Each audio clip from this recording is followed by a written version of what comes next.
seen a blind man cross the road, trying to make the other side, baby? Ever seen a young girl growing old, trying to make herself a bride?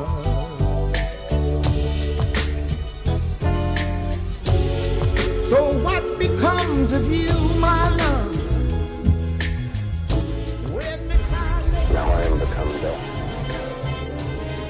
the destroyer of worlds.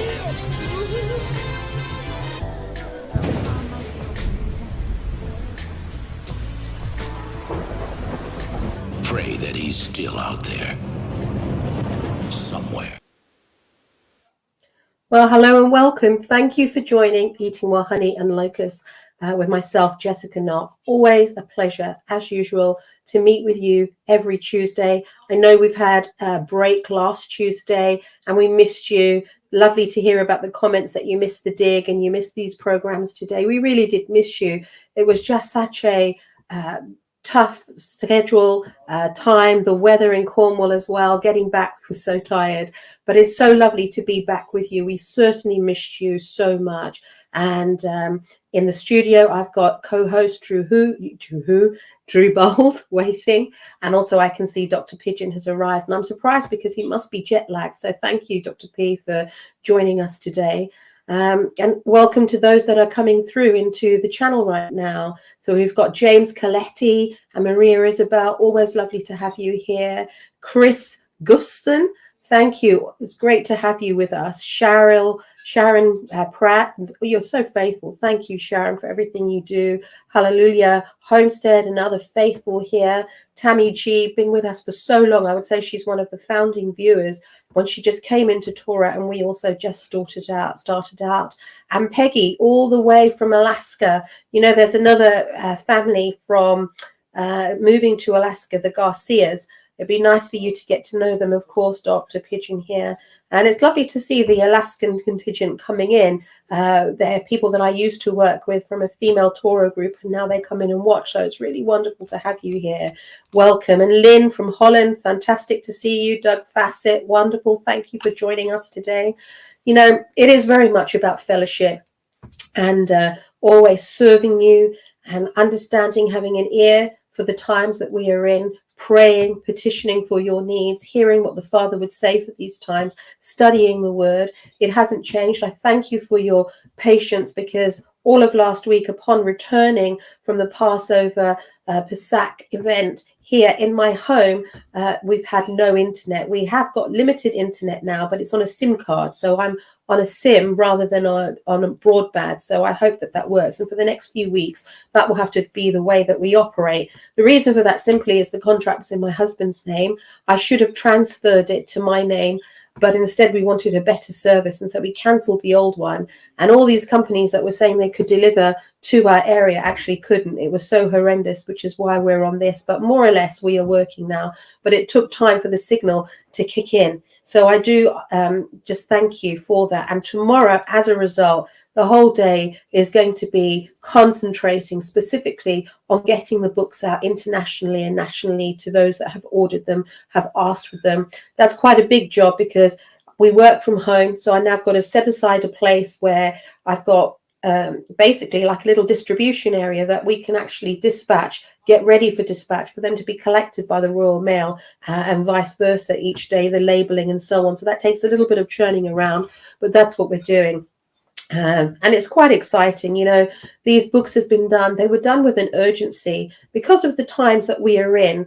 And because of yesterday, but not because we put precedents on yesterday. We just simply saw that as a marker, as a door opener, as an acceleration of events and things happening. And we felt that it was time to just put our foot down on that accelerator a bit more and start to prepare and equip and sharpen. And so those books that we're doing, that we've done are for the End Time Believer, but everything we do is for us, how we navigate and we go and we walk through these times supporting one another. So it's always that same thrust that we're doing.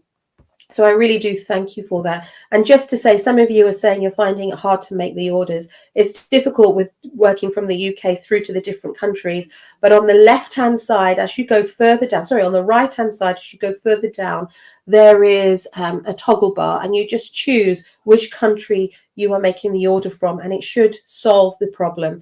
And Drew will look into that after also. But I really thank you for your commitment and your faithfulness, and just, you know, waiting for me to get moving with this.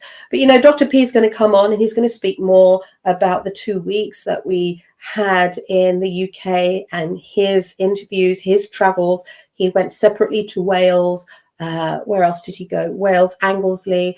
And then when he returned and we met him in Rugby, he had so much that he's got exciting news and research, and it's best for him to share that. But it was lovely to see him in his element, see how he researches, see how the body come together and how they bring out the best in one another in fellowship. It was really a beautiful time. We had people from Holland coming over, and were, you know, in the evening, in the day they were worshipping with us, in the evening we were just fellowshipping together, talking, exchanging, and then other people from Bath, and then local people.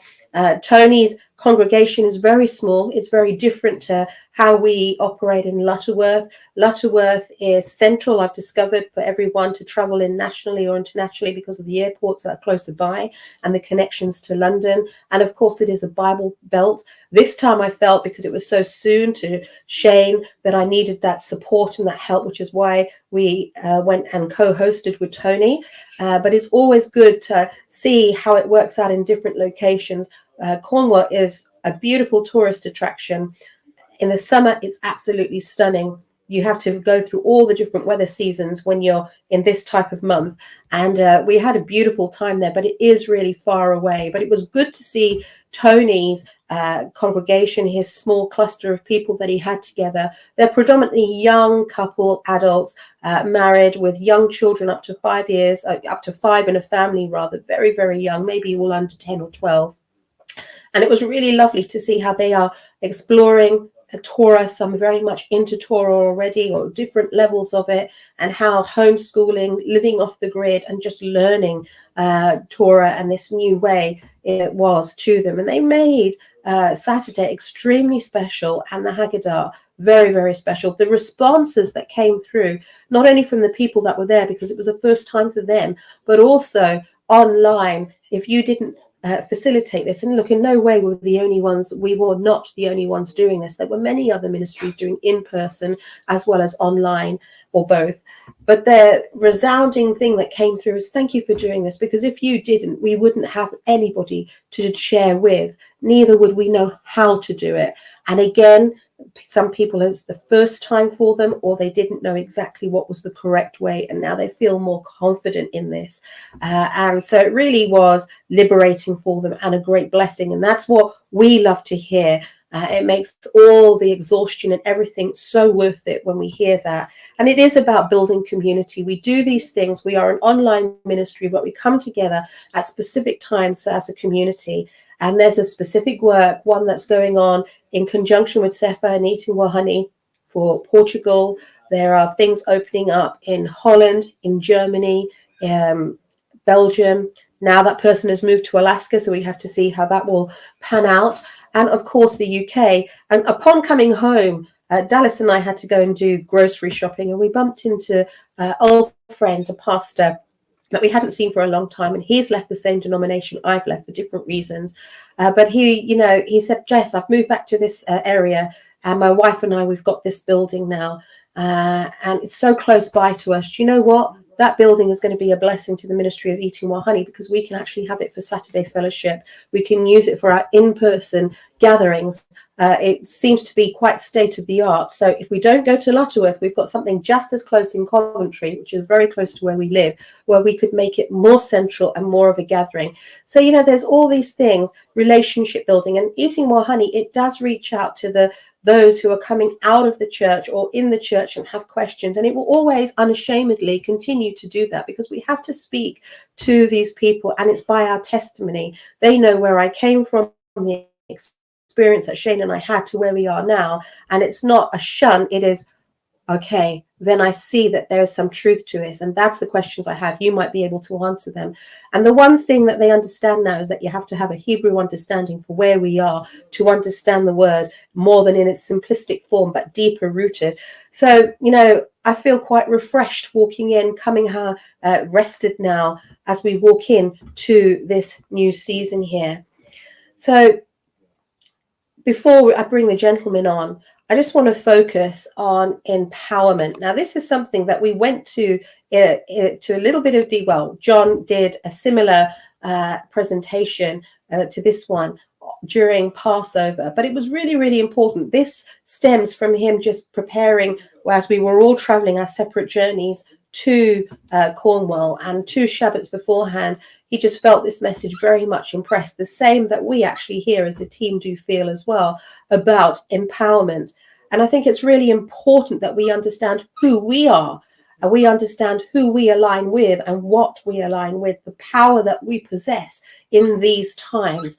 And that's quite liberating. The amount of questions and beautiful emails I get from people in Torah, just in life struggling and not necessarily realizing the key that they have in their tongue, in their heart, in their hand. And so it is important to understand that here. You know, so there's 2 facets. One, the empowerment in you, and the other being about where we are. And if we look at yesterday, in relation to yesterday, as I said, you know, that was predominantly over America. So for it to be something where we know that it's going to be you know, something that would affect us all, I believe personally that it would have to be on a mass scale globally in different countries. I'm not talking just about Eclipse. I'm talking about famines, wars, rumors of wars, all those different type of things, all escalating, happening towards the same time, around the same time. But here, page 1, you can see Paul Beagley, all the 3-letter agencies, FBI, CIA, MI5 over here, coming together, recognizing one thing, that it's time to be ready for a spiritual war. You know, so why are they saying that? Why are they saying it's about to commence? They're things that, as I always say to you, hold in one hand and you weigh up and you measure with what you know of prophetic scripture and what is coming about. But empowerment has very much to do with who you are, as I just said at the beginning, and who you align with, but also your salvation, not more than your salvation and working that out, but what it means. Okay, so here it's being approached from being born again, but there's that word regeneration, and I actually prefer that because that explains so much more. When I hear that word born again, I sort of cringe because that's an well, for me, a Pentecostal thing anyway. But there's far more to it. So what does it mean? You know, there is a physical, there is a spiritual meaning to it. And we have to unpack that and see what is underlying, what that translation is. And here you see straight away, John 3:3, Yahushua answered and said unto him, Amen, amen. I say unto you, except a man be born again, he cannot see the kingdom of Elohim.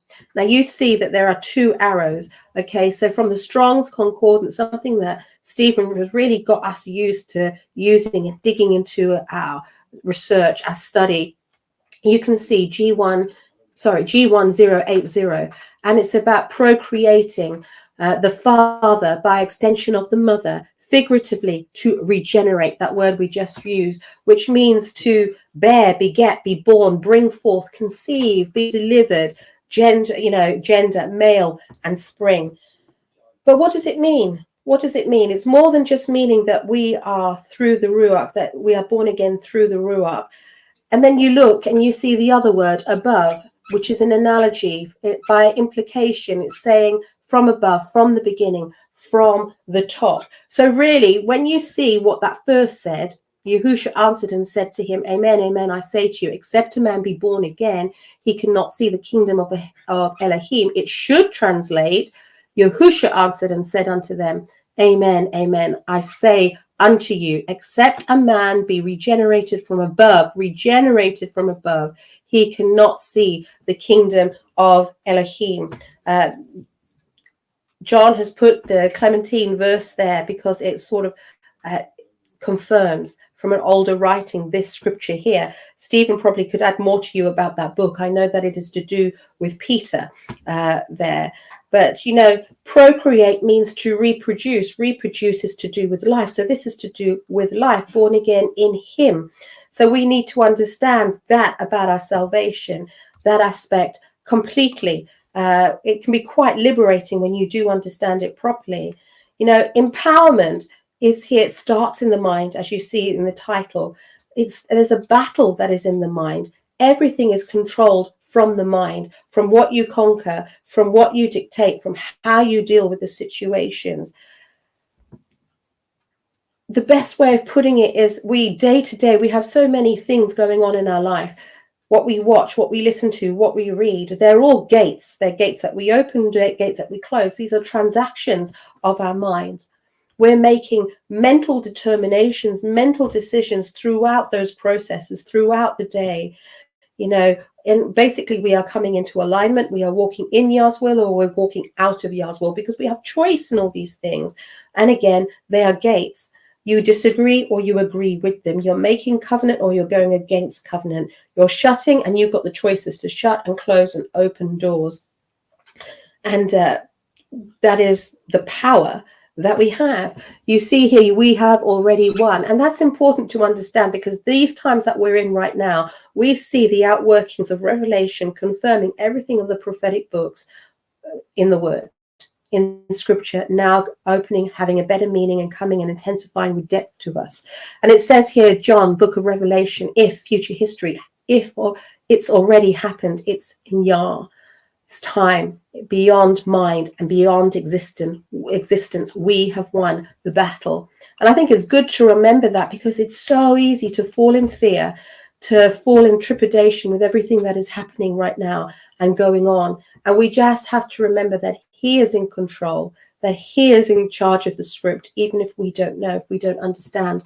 Isaiah 46, verses 9 to 10. Remember the former things of old, for I am El, and there is none else. I am Elohim, and there is none like me, declaring the end from the beginning, as we just said, and from ancient times the things that are not yet done, saying, my counsel shall stand, and I shall do all my pleasure. That is something that we need to be implementing into our prayer, declaring the end from the beginning, from ancient times, that things are not yet done, but that his counsel shall stand, and he will do his pleasure.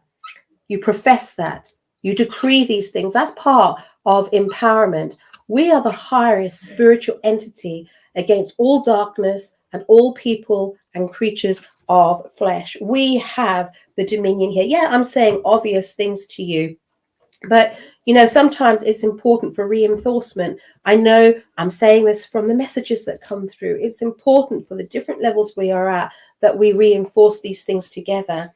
We have more power than anything that can go against us. I'm sure in one of these scriptures here, it will say exactly the same thing.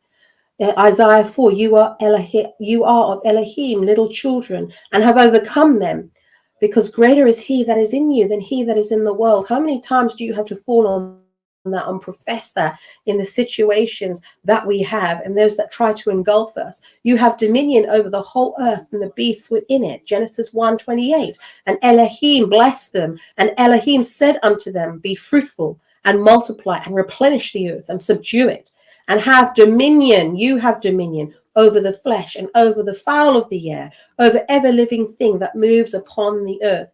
Notice we have been given this dominion, but also evil and man takes this dominion, but we can stand in that gap, and we can stand in that authority, and certainly declare our borders around us whilst whatever goes on around the world. In our surroundings, because we have dominion over the enemy. Luke 10:19, behold, I give you the power to tread on serpents and scorpions, and over the power of the enemy, and nothing shall by any means hurt you. You know, let me see, that's just absolutely your dominion. You take hold of the authority. Dominion means you take dominance. Do you understand? We have dominance, that we have the authority, and that's what we call forth, and that's how we instruct it in everything. Notwithstanding in this, rejoice not that the Rukath are subject unto you, the bad Rukath are subject unto you, but rather rejoice because your names are written in heaven. Everything we work towards, we do. We are working out in fear and trembling. Everything we do is to preserve that seal, that tab. Everything we do is to continue to preserve that seal and our salvation. That's how I see it. And that's how I walk. And that's how I encourage everyone here. Empowerment. So don't be stopped by negative thoughts, but overcome them. Do you know, our precious people in our communities, all the different called out communities that join here and other places, I see the pain. We see the pain, and we see your situations and what you go through. And it is all about overcoming them. It's all about taking hold of those negative thoughts and not allowing those to capsize you. I know it. I'm living it myself. So we really have to walk in that empowerment. The empowerment is the word. The empowerment is the enforcement of living through the Ruach day by day in that supernatural, bringing down that kingdom impact and speaking and living the word. That's how we eat it and take it into our system as such. You know, that is how it becomes powerful in us. Yah has put each of us and in an earthly situation to refine us, to test us, and being us into his kingdom. That's absolutely it. You know, I always have this saying that it may feel like it's denied, but actually it's delayed. And in that process of the furnace, we are getting stronger. Job is an obvious but extreme testing. Okay, it's got it here. But a quick look at Abraham, you see who Yah stated that he tested. And there's this beautiful scripture in Jubilees 17:14. And it came to pass in the 7th week, in the first year thereof, in the first month in this Jubilee, on the 12th of this month, there were voices in heaven regarding Abraham, that he was faithful in all that he told him. That's so similar to the Job story. And that he loved Yahuwah, and that in every affliction he was faithful. That shows me that we can ascribe to be the same in every affliction, remain faithful. And the Prince Metzima, he is one that came previously to Noah, and he's mentioned here again, came and said before Elohim, like Hasatan in Job's situation, behold, Abraham loves Isaac his son, and he delights in him above all things else. Bid him, offer him as a burnt offering on the altar, and thou wilt see if he will do this command, and thou wilt know if he is faithful in everything wherein thou dost try him. And Yahuwah knew that Abraham was faithful in all his afflictions, for he had tried him through his country with famine, tried him with the wealth of kings, tried him again through his wife when she was torn from him, with circumcision, and tried him through Ishmael and Hagar, his maidservant, when he sent them away. Yet in everything wherein he was tried, he was found faithful. His soul was not impatient. He was not slow, and he was faithful to Yahuwah. There, as you can see on this PDF here, are the keys to be found faithful, to not be impatient, have peace with your soul, not in your flesh, never slow to anger and slow to act. You wait, you listen, remain faithful, and hear him. That's what stands out to me. And these are the keys for our own tribulations and the tribulations that we will be in this world for the end times that we are in. That's how you take the dominion. You know, this is making prayer positive. This is how you see the power of prayer working in your lives. And finally, feeding your spiritual body. You need to hear and read scripture. I know that. As soon you do it repetitively, you train like you have muscle memory and you have brain memory. You can internalize more. You can take in more. It makes your time and your prayer language so much more powerful, so much more fluency. Then you can degree and you can speak into a situation. You know what scriptures to call down for different situations and how to, what is where and what is needed, basically. It empowers you. It gives you authority in the tongue and authority in the movement and expression of your prayer. Look here, Job 22, verse 22. Receive, I pray you, the Torah from his mouth, and lay up his words in your heart. Speak the Torah, have it in your heart. Let it be inscribed in you. Shane used to say to me, banging on the table, Jess, you need to get it inscribed in your heart, and then it will flow out of you. That's exactly my advice to you here, from my heart to you. And lay his words in your heart.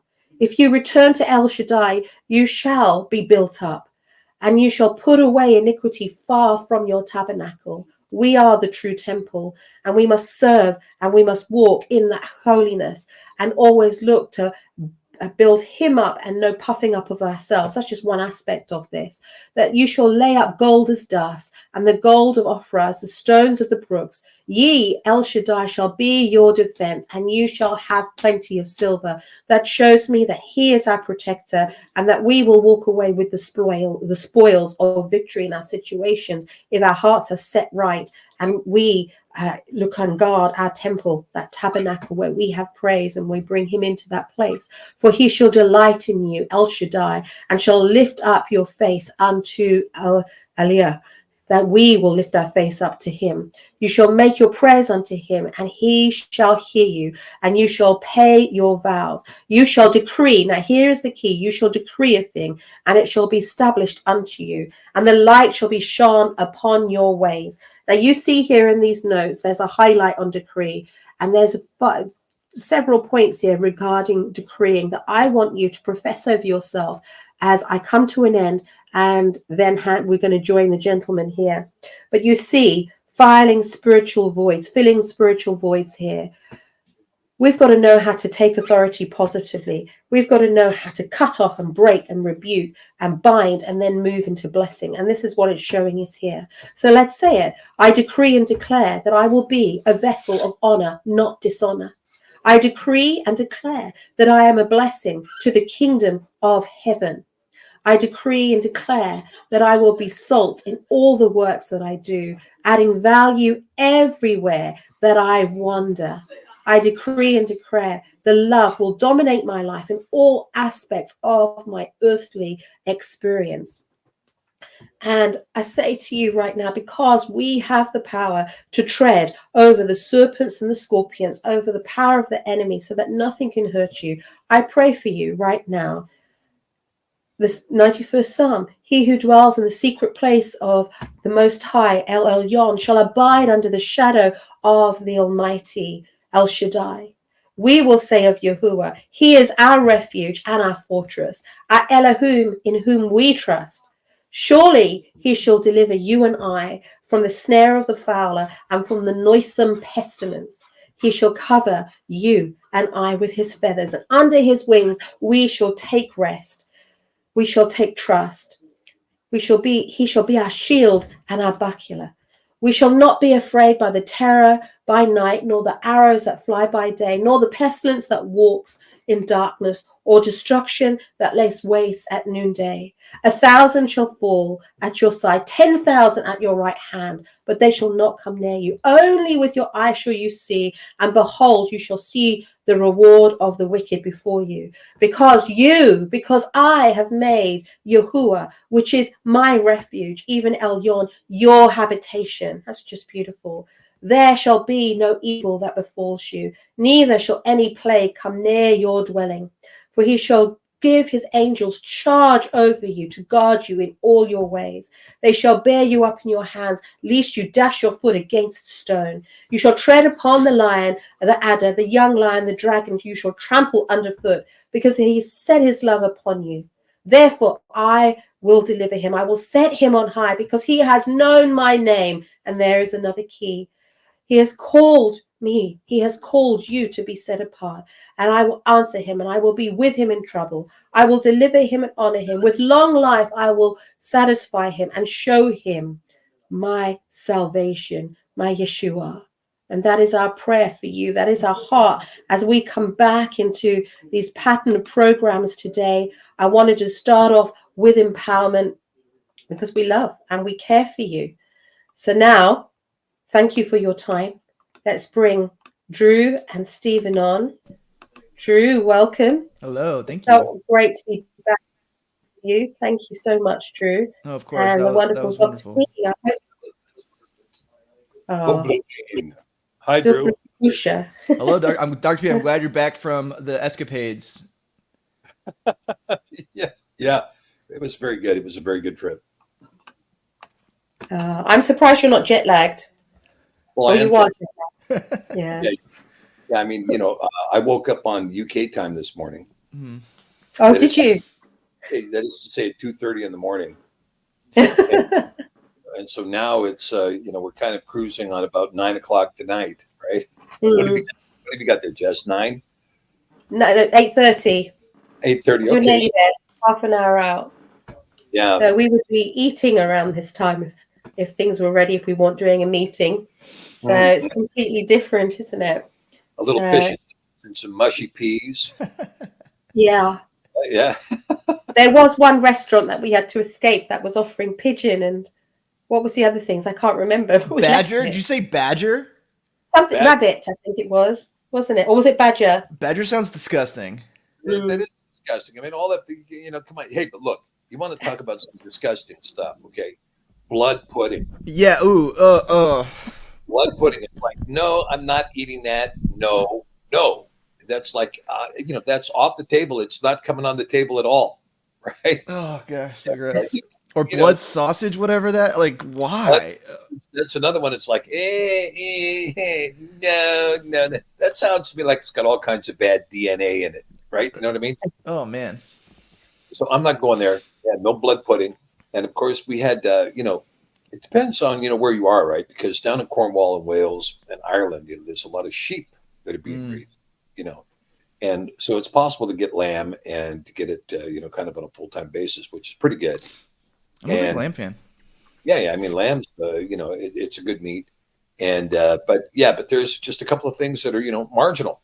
Like, I can't believe you guys are still serving that. Is there even meat on a pigeon wing? It just, There's any meat there. That's not a kosher. That is not a kosher. Close. Not even close. We have a saying in my family: some days you're the pigeon, some days you're the okay. And you don't want to be the statue on that day, right? No. But we had some special times, didn't we? And before we go into the next presentation, just take some time to share from your heart what was special moments to you. It was one of reconciliation, that was one part, but it was also research. So many different things going on there, Stephen, this whole week. It was so busy, really, really busy.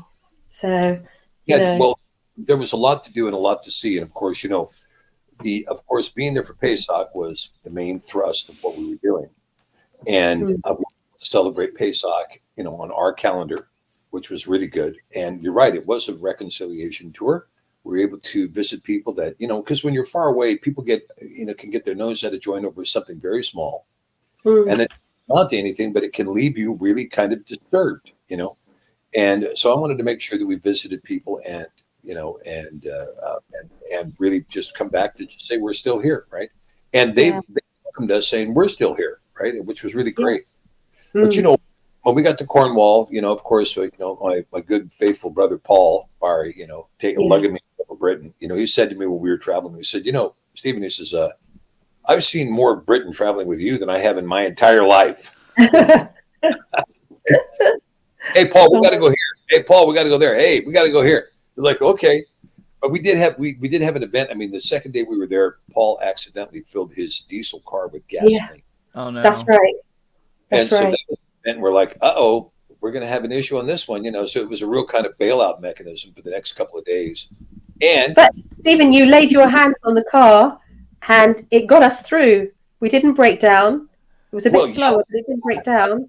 Yeah, I had something in mind for us because, I had a book I needed to mail, and we were going to look for a post office at some point. When you're on the freeway, you don't find any post office. But all of a sudden, we're on the freeway, and Paul's like, "Okay, the car will not accelerate. We're stuck where that's it. It will not accelerate." Okay, well, Paul, the next exit, and we're going to go on back roads where you don't have to accelerate. Exactly. So we got in the back roads, and what was the first thing we came to was a post office.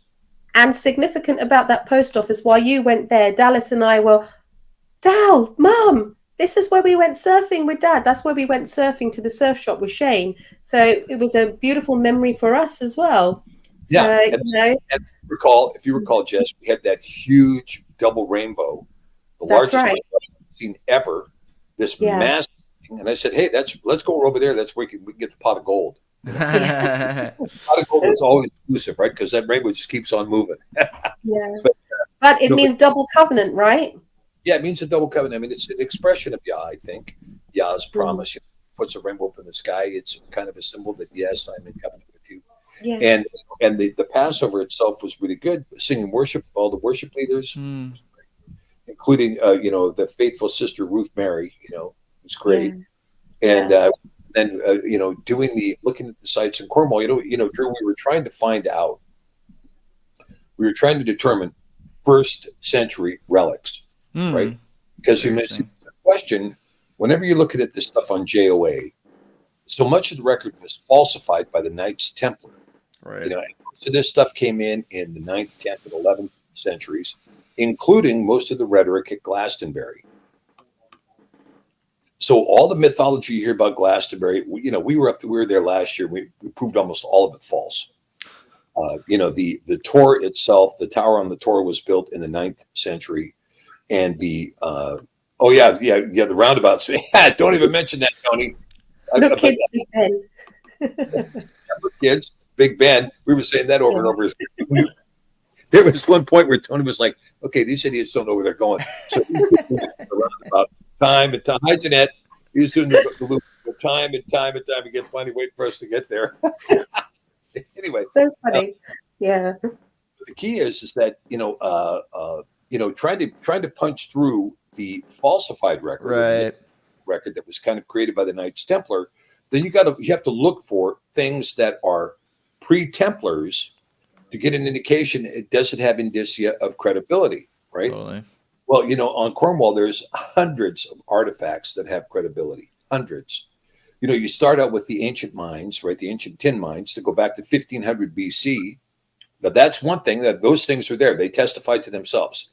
There was tin mining going on here, that back to 1500 BC. That's a testimony unto itself. Then, we found what's called the Saints' Way. Tony took us up there, which is a pathway that walks from Lou up to Padstow, I think it is.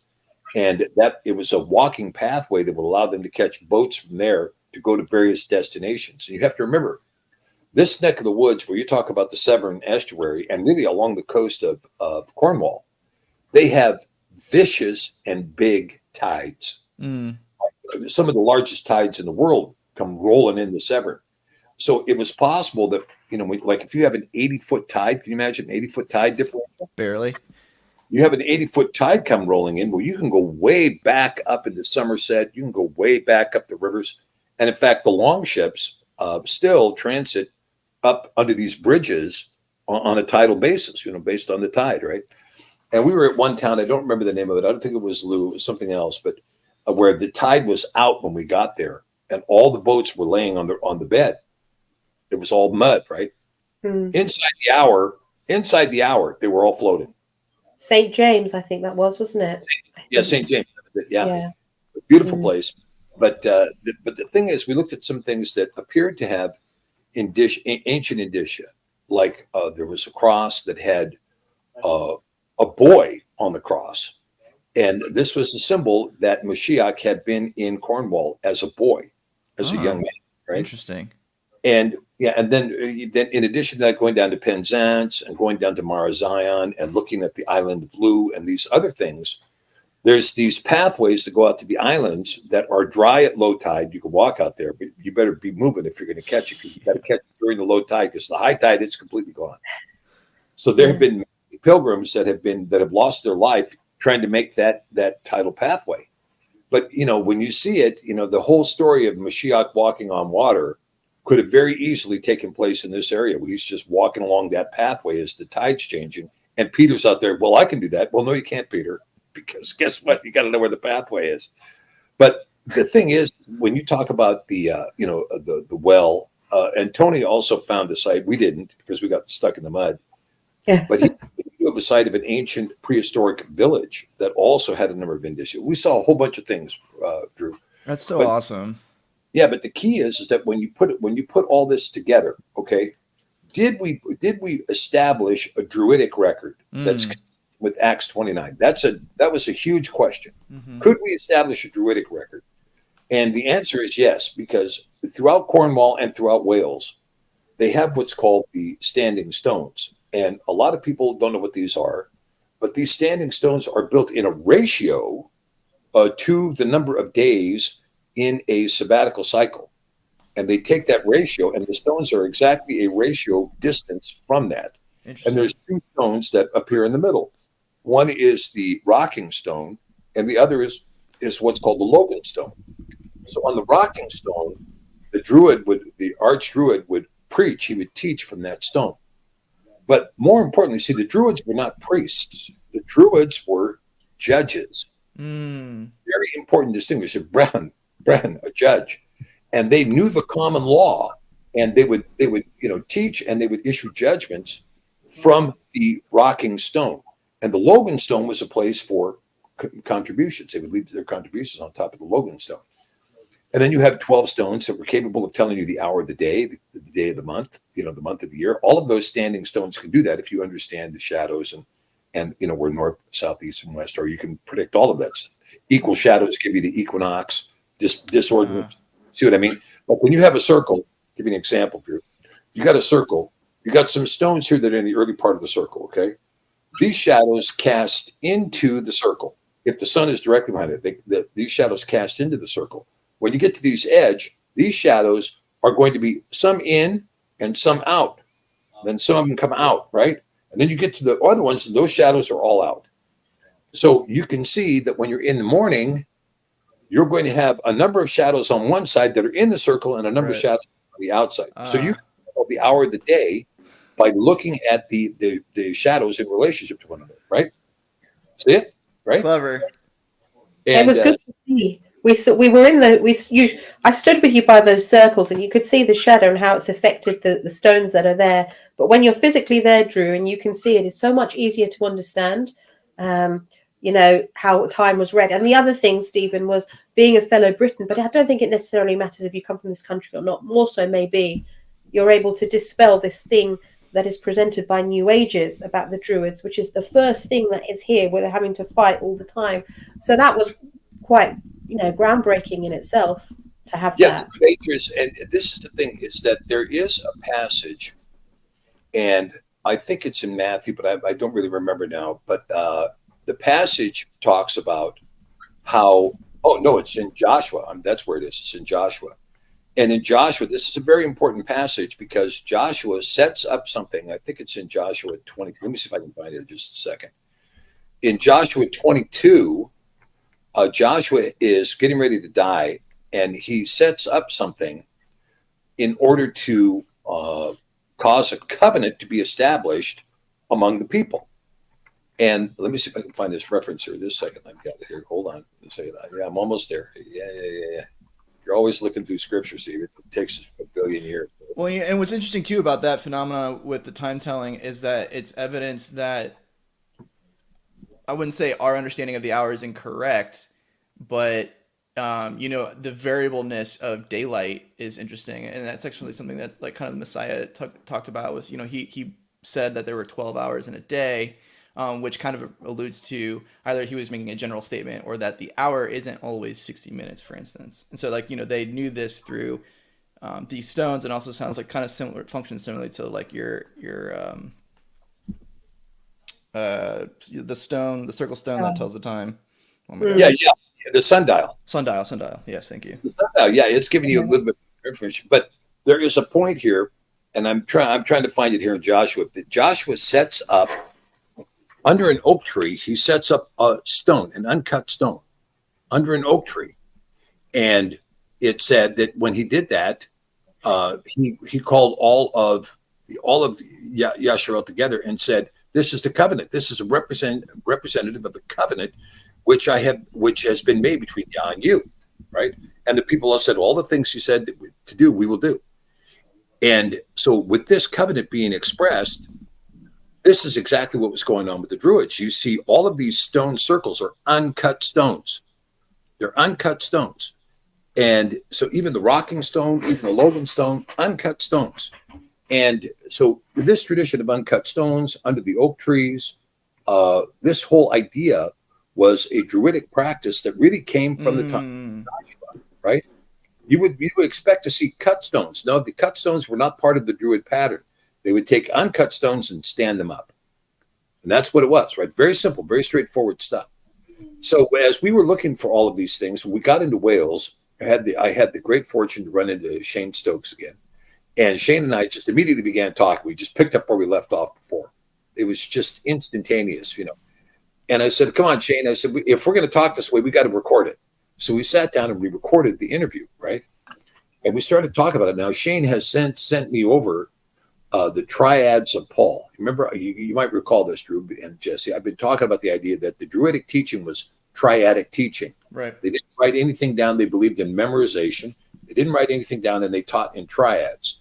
If you're talking about a definition, you have genus and difference and definition. Talking about logic, you have major premise, minor premise, conclusion.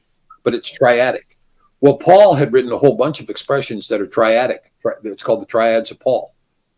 But with all of this expression, what we also found, what Shane and I were talking about, was the genealogy.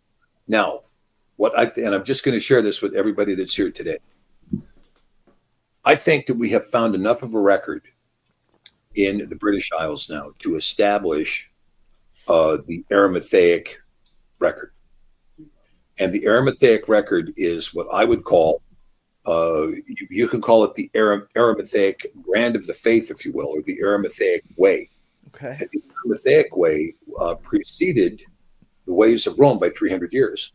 So it becomes very important. His work and the work of the 12 disciples with him in Britain is extremely significant. Now, let me give you an example. One of the 12 disciples that was with him was Simon the Zealot.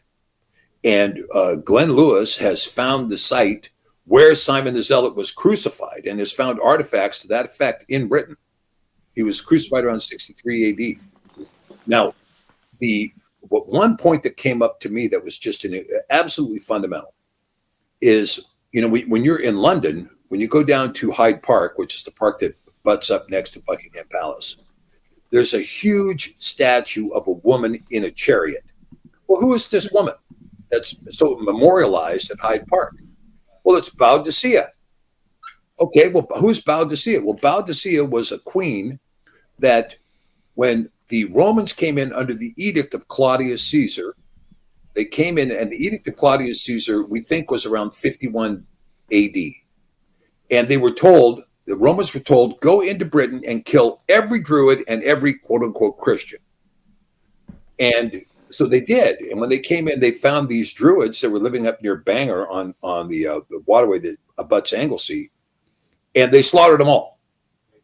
And Boadicea came back and waged holy war against them and killed 60 to 70,000 Romans on the British Isles. Anybody that was associated with Rome, that had ever served Rome or was a Roman, she killed them all.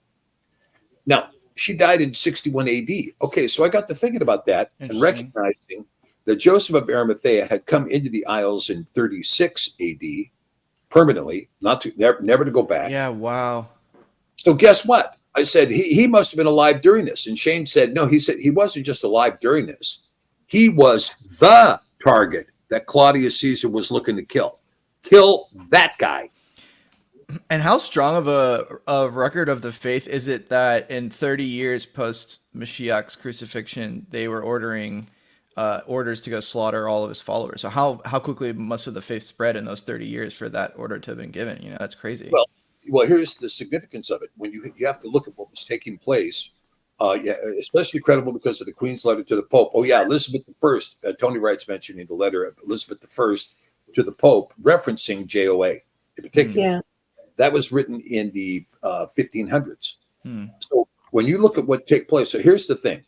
You had this, and Shane Stokes talked about the story pretty extensively. It's the story of Caradoc, okay? So the genealogy shows that JOA arrived in Britain, most likely with his daughter Miriam and his daughter Anna. And Anna would marry the king, who was named as Coel. Old King Cole was a merry old soul. A merry old soul was he, right? Old King Coel, right? Coel. And so his grandson was Carodic. Carodic was the one who lost to the Romans and was taken prisoner by Nero back to Rome. Now, that household is where all of those people are that Paul's talking to in the end of Romans and at the end of Timothy and all that. Greet Priscilla, right? And all of these other, you know what I'm talking about? Who were those people? Who were those people he was talking to? Those people were all of this British household in exile and Paul's own family. Paul's own family. So here they were, they're talking to this household, and one of the members of that household is Lucius, who would become known as Luke, that Paul anointed as the first bishop of Rome, Lucius. And also the shepherd of Hermas was also there. And, you know, so these were the things that were going on. So Paul is working in Rome around 45 AD, 45 to 50 AD. He's in and out of Rome talking to these people. The epistle to the Romans is written at this time. And all of this expansion is taking place. Now, Paul's going to go from there into Spain. He's going to spend a lot of time in Sevilla, Cordova, appointing bishops and so forth, before he hikes the trail that was the trail of pilgrimage. And by the way, Tony showed us some of this stuff. The stones that mark the trail of pilgrimage through Gaul, really it was through Spain, over the top of the Pyrenees, through western part of France into Gaul. That's all heavily marked with stones, all of it. And then there was a crossing that took place, that would take place, and they'd cross over to Falmouth in Cornwall, or they'd come into Loo in Cornwall. And then they would walk the way of the saints over to Padstow, over to the Severn, and they would go from there. So at any rate, what you see is that because of Paul's work in Rome, the Caesars were getting more and more agitated. And in particular, JOA was, JOA during this is something that Glenn Lewis has kind of put forward. JOA during his lifetime was in charge of all the mining for the Roman Empire. Wasn't just a few ships, or wasn't just controlling the tin out of Cornwall. He was responsible for all of the mining and was likely, possibly, the richest man in the world at that time. He was extremely wealthy, supervising copper, lead, tin coming out of the Isles, and transporting this stuff over the Mediterranean. And so when JOA became a disciple of Mashiach, it was like, hey, we can't let this guy, all of a sudden, this richest guy in the world, become a disciple, nobilis decuriae. We can't let him become a disciple, but too late. And so he was a member of the Sanhedrin. He was a member of the Roman Senate, and they started persecuting him, in Jerusalem. Josephus records that he was beaten 5 times. And on the 5th time, he said, I'm pulling the plug on this place. And he did. He pulled the plug. He left with 12 disciples, including his daughter, Miriam, and his daughter, Anna. He wasn't the uncle. He was the grandfather of the Messiah. Interesting. And Matthew 1, when you straighten out Matthew, now listen, the reason Matthew 1 was confused and inaccurate in everybody's Bible is because they tried to hide the fact that he was the father. They tried to hide the fact that he was the father. And it's interesting because, it would have made Miriam quite wealthy by lineage, but then she also did offer 2 turtle doves during Mashiach's circumcision, that's interesting. Were they trying to you know what I'm saying? Because that was the poorer of the 2 options at that time.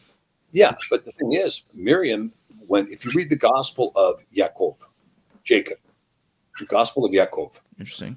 This gospel is actually a description of the life of Miriam and her birth. And it does, Joseph, who was a very wealthy man, was her father, and his wife, they had no children. And he was accused in Israel, you are ashamed to Israel because you have no seed. And so they prayed, and of course she was barren. And then there was a miraculous conception, as there was with Sarah, as there was with Raquel. There was a miraculous conception, and Miriam was born.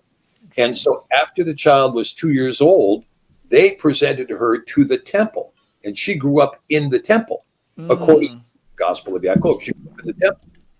And so it was quite notorious when she all of a sudden showed up pregnant at 15 at the temple. How'd you get pregnant? How could you do this to us, right? And so she was, all of these things, all this stuff is detailed in Yaakov. And so at any rate, at this point, because she was a temple maiden, a temple virgin, she was the one that would, that sacrifice was going to be quite small. Right. But she came from wealthy stock. And when her husband died, which Glenn Lewis believes happened right after Mashiach taught in the temple. No, it was before the wedding. Before the wedding in John, that Joseph had already died. So at this point, according to the Torah, she would come back under the tutelage of her father, Joseph of Arimathea, right, who would then be able to get the body off the cross because he was the existing patriarch. And so with all of this, we see that the dominance of Mathea and his point of view became the dominant paradigm as to how the faith was managed in Britain. And even though there were certain practices that were happening in Spain, there were practices that were happening in Greece, there were practices happening in Rome, and Lucius would be a huge factor in all of that building, right? And all of that construction. The practice in Britain was a different kind of practice. It was still a Sabbath-keeping, feast-keeping practice that was tied in with the Torah and Torah observance, right? Tied in with Torah observance. And when the narrative of Mashiach, which and of course the discussion in Cornwall is that he was there as a young man and spent years there. Right, they have the song. That's right. That's exactly right. And there's more than one. There's a bunch of songs that they sing traditionally in Cornwall, and there's also these old relics of showing an older man and a younger man in a ship coming in. Yeah. Very and a lot interesting. of things, wasn't it? Yeah. And but the thing is that when you talk about that, according to this Glenn Lewis again, he believes that Mashiach was a ship's carpenter. He wasn't just a carpenter building tables and chairs. He was a ship's carpenter. Doesn't that make sense? It does. And you see all of this language. I mean, like when I looked in the New Testament, we keep seeing this language. It keeps saying ship. And I thought, you mean the Greek word must mean boat. And I went back and looked. No, it means ship, not boat. What's the difference between a ship and a boat? Big Size. Yeah. Yes. You can put a boat on a ship, but you can't put a ship on a boat. That's the basic. Okay. So all this discussion about being on a ship and all of this stuff just comes to make sense when you see the actual turf. It just comes to make sense. Yeah. At any rate, it appears that in fact he was there. And again, the difference in the record, anyway, I'm going to get into this much more in detail in one of my classes. I'm going to be talking about this in detail about what this revelation is. But the main thing is that when we got up to, so when you realize that JOA was the target of Claudius's decree, kill JOA, that he started fleeing. He fled, he left Jerusalem, then he fled from Cornwall into South Wales, and he fled from South Wales up to Anglesey. So I talked with a historian up in Anglesey named Ian Jones, Dr. Jones, and he thinks that Anglesey is Avalon. Okay, was the land grant given to the 12 hides of land were given to Joseph of Arimathea, and those 12 hides of land were Avalon, and that was, he believes, was Anglesey. So what did we find on Anglesey? Well, we found many stone circles with, of course, rocking stones and Logan stones. We found a couple of mounds, and that one mound that we found, you weren't there for this, Jesse, you were lucky. Well, we got up, we drove past the parking lot. We drove right past the sign. We parked on the road that said no trespassing, and we walked up that, private drive, don't come here. Well, that didn't stop us. So we walked up there. The next thing we're in the mud, the blood, and the beer, crossing this creek, and the grass is high and the mud is deep, and I'm like brown up to my kneecaps, and as we're walking along, and finally we find this with the back road. Oh, gee, look at this. There's a path with gravel and bridges and stuff. What? You got to be kidding me. Good thing nobody was armed over there in Britain. We'd have been shot, Anyway, we get to the mound, and the mound was, again, a megalithic mound stemming back to the Druids. And it was, of course, built so that the mound would illuminate on the equinox. So it would catch the sunrise of the equinox and the sunset of the equinox. And inside was an uncut Logan stone where there were actually offerings on top of the stones. Yeah, the uncut stone is so Hebraic, right? I mean, it's just, is there another culture that really propagated the necessity to have your worship stones being uncut? I mean, it's mentioned dozens of times within the Torah itself that that's how they're to be. I mean, that's a commandment. And so to me, that's just so telling that those are everywhere. Yeah, I think so. I mean, and it's evidenced everywhere you go, right? Now, Stonehenge Those are cut stones. Mm-hmm. But the other stone circles, you see uncut stones. Very interesting. And okay, so now I got to tell you what the big find was. All right. So I might have mentioned on this program before that I wanted to do this to St. Mary's to see if we could find the grave of Miriam. Right. And so we knew where this church was. It was in an unpronounceable, a Welsh name for a town. Something like that. Anyway, so we drive up to the church and we're wandering around the graveyard, and it was like the church was dark and dense and the graveyard was dark and dense. And it's like, anyway. And so we're walking around in this graveyard and I'm going, okay, well, this isn't going to work. We clear the graveyard and we go over to get a bite to eat. And lo and behold, here's a big sign right there. Oh yeah, the grave of Mary was moved. Are they, is that sign specifically referring to the mother of the Messiah? Yes. Yeah. Very interesting. Yeah. All right. So get this. So what had happened was, and we've got some of this research going on the Ark, and on the Ark, it is told that not only the bones of Mary, but also Peter and Paul were originally in Britain. They were originally buried in Britain. And then Rome seized the bones after they became Catholic, and they took the bones back to the Vatican. Okay. But in the 7th century, they repatriated the bones to Britain. So the bones of Mary were repatriated to the church that used to sit under where this church is now. And at that church in the 10th century, they were afraid of Viking invasions. So they moved the bones. And so the story is, now this fellow who wrote the Marian conspiracy, the Marian conspiracy, yeah. He found the record in the Vatican that detailed this, the repatriation of the bones of Mary. He found it in the Vatican in 1999. So he comes back to Anglesey and he's looking to try to find this well where the bones of Mary were moved. And so he's, out in the woods searching around, right? And anyway, he comes on this well that he thinks where the well is. And then he reports to this museum and he says, yeah, I was up at this well and I found what I believe to be the grave marker of the grave of Mary. And so one of the historians from the museum went back there the next day and spent all day walking from the well to the road back to the well, all up and down, up and down, up and down. And just as it was getting dark, he spots it. And it was a stone that's about maybe 18 inches tall, maybe a foot wide. And it's a red granite. And on the front of it has a Brythonic M.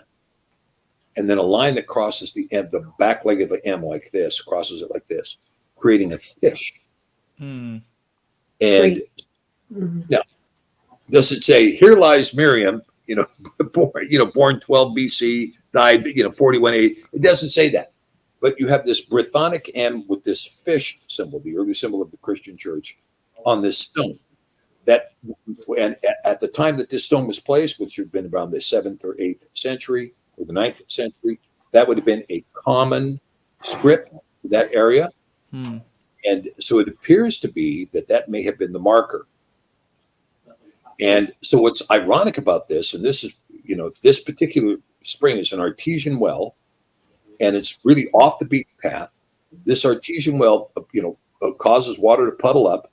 That water starts drooling down into a small stream. That stream becomes a creek, crosses the road, rolls down, turns into a river, and that river comes up and is dammed and now provides all the fresh water for Anglesey. The grave was at the fountainhead of all fresh water in Avalon. Wow. That's wild. They're like trading bones. We need to sell this to Dan Brown. Brown doesn't get it. Nope, no way. But anyway, the measure in this thing was absolutely incredible. And the museum had one other artifact. Were you able to see the grave marker? Oh yeah, let me tell you how we found it. So we get to the museum, we're like, knock, knock, knock. Hey, we want to see this stone. They're like, so this guy comes out and he says, okay, yeah, I'll show you. So we go upstairs into this locked room and he opens up the door and we go into this filing cabinets, right? It's all filing cabinets of stuff that's not in the museum. And he takes us over to the far corner, and he goes, and he pulls out this box, and he takes off the cover, and there it is, right there, stone, completely out of the glass. So they had removed the marker, though, so now no one knows, I guess, where the bones are literally. Well, the marker had been removed when the guy from the museum found it. It had already been moved. Yeah, and anyway, yeah. So yeah, I mean, these are ancient artifacts, right? So I mean, what do you expect where they're going to be, right? And if you leave a stone out there long enough, the rain will take the whole thing off. Yeah, right. Or like you said, the Vikings come and get it. Right. Yeah. Yeah. Now we've seen a lot of weathered stones, so you couldn't work out completely, could you? Just little shapes and so on. Which I was amazed that they were just stuck out there. And that roundabout where we were saying, look, it's been Ben. There was a monument that's just staying in open weather, wasn't it? So I don't know if we went close, how much we would see. We saw a cross, didn't we? A lot of the crosses, the Gaelic crosses that are significant. And you can also tell some of the things by looking at the Gaelic crosses. For instance, when you're talking about the circle around the cross, right? The cross with the circle on top, like a halo. Yeah. The ones that are from about 700 AD forward, they have holes in them. There's 4 holes in them. So the circle's here, and then you have kind of a articulated holes over here like this, right? 4 holes making a circle. The ones that are older than that are older than 700 AD, they have the circle here, and the cross is carved into the circle. So there's no cutting. It's just crossed. It's just carved into the circle. And so we saw like the stone that marks the Saint's Way was that kind of stone. So this kind of indication, I mean, is it dispositive? I mean, a lot of this stuff is anecdotal. Sure. I mean, you can look at it. Yeah, it's like, well, yeah, we could be, it might not be, could be, might not be, but there's nothing contradicting it, right? Yeah. Because of this, I think the story, I mean, and when I was talking with Ian Jones, Dr. Jones there at the museum, he was saying, I don't think that he had thought, he was just giving me the record. This is where we found it. This is how it happened. It happened in 1999, and this was the story. And here's the Marcion conspiracy book. You should read this. And he just kind of laid it out for us. I don't think he had considered the fact that stone was lying at the headwaters of Avalon. Right. I don't think he thought about that. And, and so anyway, we found, and so this is the whole point, and this is the point of the research. The way of Joseph of Arimathea was the foundation of the faith in Britain. When he brought the information concerning the Mashiach, his death and his resurrection, to the Druids, they were completely expecting it because they were on top of all of the ancient scriptures, because that was the foundation of what they had taught at this point for over 500 years. They had taught this foundational stuff, teaching it from memorization. They had taught this. And so they had every expectation that the Son was going to be resurrected. And so they quickly accepted the faith. And then when Paul met the Druids, according to Acts 29, they said, we are of your tribe, and this is our belief. And he recognized their practices. He recognized. And so this becomes something extremely important. It's not some tree hugging, new age thing with running around with leaves and all this stuff like they do now. It was completely different understanding, a completely different point of view. And so with that being the case, and this is why it's so important to me, and I'll just share this with you, Jesse, this is why this whole thing is so important to me. We know that, Britain is an unusual place. The Brexit, to give you an example, right? Britain pulled out of the EU and said, we're not doing that stuff. We're not going to do the Third Reich stuff. We're not doing the Napoleonic Code stuff. Why not? That's very interesting. Because, well, first of all, Britain's a theocracy, right? The king has to swear an oath to defend the faith. Premise number 1. Number 2, what is that faith? That's a question. If you're going to be the defender of the faith, what exactly are you defending, right? Elizabeth I knew what she was defending when she wrote a letter to the Pope saying, hey, since Joseph of Arimathea, you've sent nothing but wolves here to us pretending to be bishops. That's the letter she wrote in the 1500s. So the king needs to, if he's going to be the defender of the faith, he needs to know what the faith is. Well, then that's a question. Because when you look at, and this is the thing that I discovered on this trip in Britain, this is a common law place. And all of the English-speaking world is really based and seated and rooted in the common law. Now, the common law, we might understand it as the instruction it grows, its roots are growing right down into the Torah, right? That's where the roots are. And so this common law that comes out of time immemorial. So there's three premises to the common law. One, it comes from time out of mind. Two, it's reasonable. Three, it's adopted by consent. And you see in the Torah, how many times does it say, even in Joshua and in Exodus, all that you have told us to do, we will do. Yep. That's consent, and that's consent. So you see that the Torah is based upon consent and is subject to reason. Is it a reasonable edict or is it unreasonable?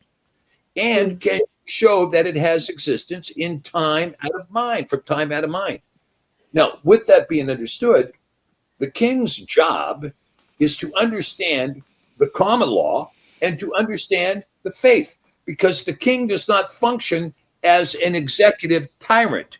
The king functions as a judge. The king functions as the final judge, the Brehan.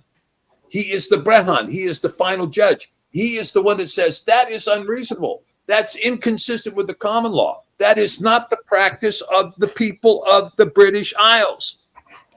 The king, that's what he says. He doesn't say, I'm telling you, I've got this frivolous idea that everybody has to worship me on Monday at 5:00 in the afternoon. That's stupidity. That is, or I know how to do the royal functions. I wear this particular coat. I ride that particular horse. I lift up this particular sword. That's not the function of the king. The function of the king is to defend the faith and to raise the common law. So what kind of immigration problem is there under common law? None. You come into the British Isles, you're under the common law. There is no edict, no ecclesiastical edict, no Sharia edict, no edict from the town, no Talmudic edict that has life in Britain, except that it is consented to by the common law. It otherwise has no life. Now you can see that the strength of the common law, this is such an important aspect, because the strength of the Torah, the strength of the instruction, the strength of the common law is greater than any impetuous desires of some frivolous, bought-off, corrupted parliament. It's greater than that. It's greater than the frivolity of some lunatic king or queen. It's greater than all of that. Now, behind that, and so when you get to the bottom of that, when you get to the bottom of the common law, the faith and the law are joined. The faith and the instruction join. They join. So now when we talk about what is the defending of the faith, what was the faith? The faith was an Arimatheic faith. It was the form of the faith as practiced by the disciples in Britain from 36 AD for 300 years before that son of York, Constantine, tried to glom all the faiths together in Constantinople. So what Paul says, the faith once delivered to the saints, right? Yeah, the faith once delivered to the saints. Boom, and that's it. There it is. There it is. You see, there it is. And so Paul was going to spend his time trying to explain it to everybody in Corinth, everybody in Ephesus, everybody in, in Rome, and so forth. He was trying to explain what the faith was. But the first bishop of Britain whom Paul anointed was Aristobulus, who came to Britain with Joseph, whose brother was Barnabas. Right. Look, this thing, it all comes together when you see it. And now when you see it clearly, we're not off the mark in our practice. Okay? In our practice, it's important. And that's what Paul's talking about. He's basically saying your right to private property doesn't save you, right? When he's saying, you're not saved by the works, he's saying like your right to private property, your right to privacy, your right to a marriage, your right, the rights enshrined through the instructions of time memorial aren't your salvation. The Messiah is, but that doesn't mean you steal from one another. It doesn't mean you lose your rights to your own marriage and to your private. It's obvious, right? Like those almost doesn't need to be said. But it's sad. Should have been, because people when it's not said, he never said. Exactly. I know it's unfortunate that it was, or he did say it, and we don't have that exact record.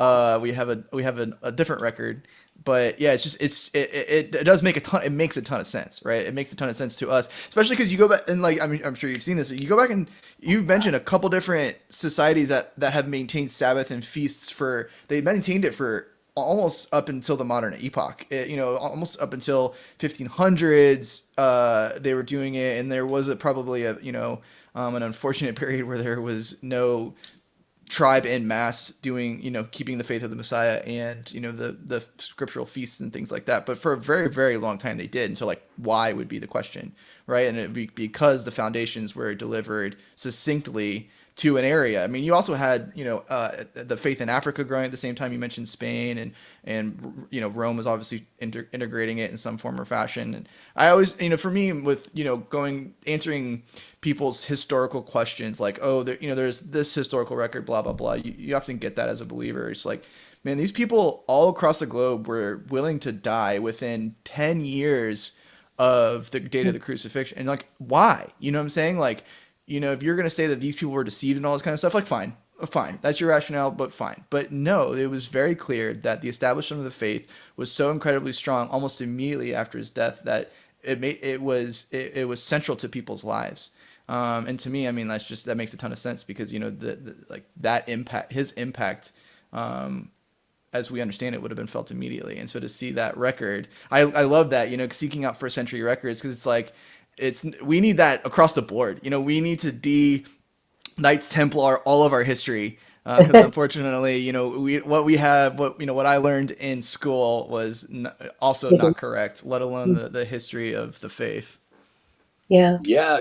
So true, Drew. Yeah. Mm.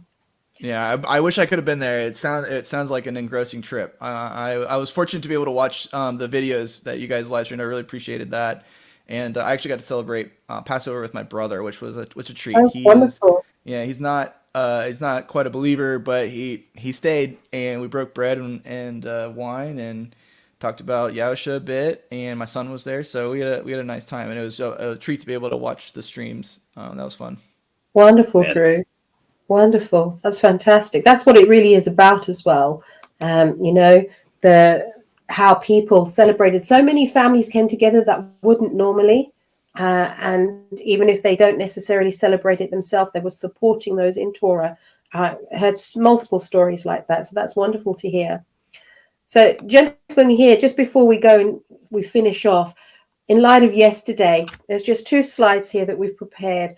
And John, he put these together, but I'd love to get Stephen and Drew your insight since yesterday on this. As I said at the beginning, I believe that this was a symbol. It was a door opener into other things. It's an acceleration of things to come in the season that we are in that tribulation, in these, end times. So I just wanted you to give some more credence to yesterday. Some people, Drew, you didn't give much attention to it. And I think that's the way you recognize it. You see, Yah created the sun, moon, and stars. And it was a beautiful expression for those that put it on video and you could see. But it's just to bring scriptural impetus to it now that it's happened. We didn't see anything majorly significant. There were some tsunami warnings and earthquakes in America, certain places, or shakings. But let's just weigh up what this could possibly mean. So here you've got solar eclipse 2024. Yah couldn't be any more explicit. He is telling us something here. We are starting a new season. Absolutely. I think we all here agree on that. And everybody watching would say the same thing. So some eclipse facts. 2 eclipses, 7 years apart. We know this. 7 eclipses. First eclipse, 2017. Went over 7 place names called Salem, Jerusalem. Second eclipse, 2024, yesterday, went over 7 places called Nineveh. So you can see the coincidences there. Please just cut in if there's something that you want to share in here, because we just want to give shape to the people watching this. So then it's got 2 maps. The shape of the eclipse is the X of the Tav in ancient Hebrew, representing the end of something. And then if you go to the second diagram, if we include the 3rd USA solar eclipse from the 14th October 2023, we have the Aleph and the Tav and the sign of Yahusha. Before I read anything further, is there anything you'd like to add there to that? Well, I'll just say this. When we talk about this particular sign, A couple of things. One, anybody you know get raptured yesterday? No confirmations yet, at least. I didn't see anyone go up in the middle of the day. Also, if the rapture didn't happen yesterday, then here we are left behind. And so that's one question. Now the other question is this: I think a lot of people were expecting this eclipse to cause earthquakes or to cause something, and I don't see it as causative at all. I see it as Yah, like expressing a covenant in the heavens with the rainbow. He's also expressing a sign over America. Yes. And the sign he's expressing over America is a sign of completion. That is to say that judgment has been made manifest over America. There's not going to be any reversing it now. And this kind of, so we can say, I'm convinced that this is a sign that says basically, look, you either repent or in 40 days, there's going to be some stuff that's going to happen to you. And 40 days, of course, is going to be Shavuot. 40 days will be Shavuot. And when we get to that point, I think, I think the United States is a failed state. That's my opinion. Other people might think differently, but, we've seen all of our economies of scale are in complete collapse. I mean, for instance, I was just flying all over the world, and, the question of aircraft becomes a big question, right? And to give an example, Expedia right now allows you to, when you're shopping for flights, you can check off a box, no 737 MAX 8 or MAX 9. Oh my gosh. You can check that off right on the website, right? And Boeing is so notoriously falling apart at the seams, they can't even maintain their aircraft, let alone build anything new. I think they can't literally. I don't know. I think NASA says the technology to go to moon is lost. I actually think they can't do it. Like, there's no good reason to not. There isn't. There's not an economic incentive. There's stock markets. The stock of the companies are being hurt. There's no good reason. They're not like they're killing a bunch of people, so it's not like a depopulation agenda. I don't know. I think they actually can't maintain them. They can't do it. The reason they can't do it is because their priority is DEI. Diversity, equality, inclusion. That's their policy. It's more important to have DEI than it is to have a plane that flies. And so as a consequence, they're being investigated now for criminal negligence, right? Criminal negligence in the construction of these aircraft. And so you see in Europe, everybody is switching over to Airbus big time. I mean, they're all just bailing. And in the States, they're flying everything that's old. They're flying 737-800, 737-900s, no Maxes. They're digging up things that were built in the early 80s and making them fly again. And so this is a condition that the fact that Boeing, which by the way is the last real genuine manufacturing company of any substantial size, everything else is gone. Everything, the steel industry's gone, the coal industry's gone, rubber industry's gone, auto manufacturing's gone. All this stuff is all gone. We had one last hope, which was Boeing, and now Boeing can't get it together. Well, that's an indication. It's an indication that the country is falling apart. We are slipping. We had this progress that was made up to about the year 2000. I think where knowledge and intelligence and capability and skill just kept expanding. And then when we started introducing the elements of AI, people stopped thinking. And it's like, okay, here it goes. So, I stopped. I don't have to remember my friends' phone numbers anymore. They're all stored in my smartphone. That's one thing. Now I don't have to remember how to get downtown. The GPS finder will take me how to get there. That's another. Now I don't have to know this. I can just ask Alexa or I can ask Siri. I'll just get the answer to that question. I don't have to memorize anything. I don't have to think anymore. I can just ask them and they'll do it. Now we're at a point where, you've got AI writing screenplays and creating the whole film themselves. The AI is containing it. So when you look at that, we can see that we've passed the peak of civilization. Civilization, its technology and its expertise, the Industrial Revolution, peaked around the year 2001.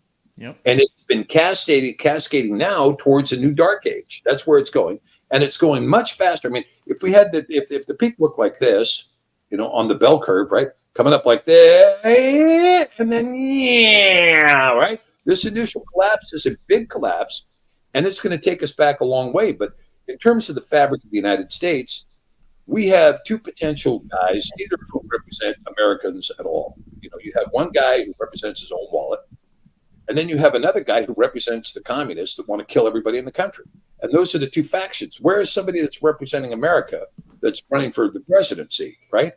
And you're going to see this nation, when it comes to the election in November, this is going to be nothing but, it's not going to be an election, number one, because there is no election in any of these democracies anymore, right? There's no election. Where democracy means the communists control the country by force. There is no election that goes on in the United States, Canada, Britain, Europe, Japan, or anywhere else. There's no election. No elections in South America either. They're all controlled by the CIA and their programs. So there isn't going to be an election. So when we get into November, there's going to be a lot of people who are going to go to the polls thinking there's an election, and they're going to try to vote in Trump by an overwhelming tide of, we want America back. Make America great again. And this whole thing is going to come, and then the election is going to be completely rigged, completely thrown, and you're going to get no result that you expected. And what do you think is going to be the result of that? The nation is hopelessly divided, and a house divided cannot stand. That's what the scripture says, blank. And this sign right here of the Tav and the Aleph Tav over the country is telling you this nation has been judged. And judgment was complete with April 8th eclipse crossing over the Aleph, crossing over the Tav. That was the point. Judgment is complete. There's no, do you really believe? Let me ask you. Let me get your guys' opinion. Who's going to repent at the government level? Yeah. Nobody. Hardly anyone. Yeah, it's in no one, right? And we're on a completely failed model. The model that we're running right now is the same model that was in place at the collapse of the Roman Empire. It's the same model that was in place at the collapse of the Ottoman Empire. We're a collapsing empire, and we're going very, very fast. And this year is going to be the end of it. Then we get the only question that's going to come out of this after this is over is what will emerge after this? Will it emerge out of nuclear dust? Will it emerge out of political division? Will it emerge out of invasion? Will it emerge out of intelligent restructuring and agreement? I think that's the least possible of all of it.